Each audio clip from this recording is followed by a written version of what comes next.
بدأ ملعب سانتياغو برنابيو معقل فريق ريال مدريد الإسباني بمثابة تحفة معمارية بعد أعمال التجديد.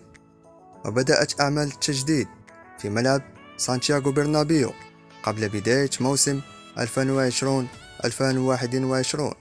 وهو ما إذ اضطر ريال مدريد للعب في ملعب ألفريدو دي ستيفانو، لكنه عاد لمعقله في الموسم التالي بعد الانتهاء من الجزء الأكبر منها.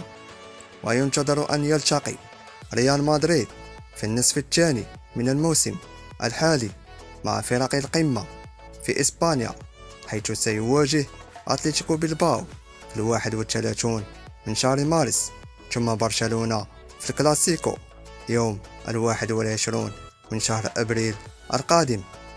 ولكن حتى موعد الافتتاح الرسمي فإن ريال مدريد سيلعب 11 مباراة في ملعبه ما بين الدوري الإسباني ودوري أبطال أوروبا، بواقع 8 في الليغا و3 بدور المجموعات من الشامبيونز ليج.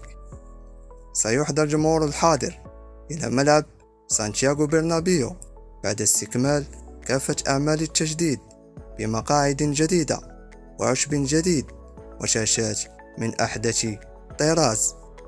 ملعب سانتياغو برنابيو هو ملعب كرة قدم يقع في وسط مدريد عاصمة إسبانيا.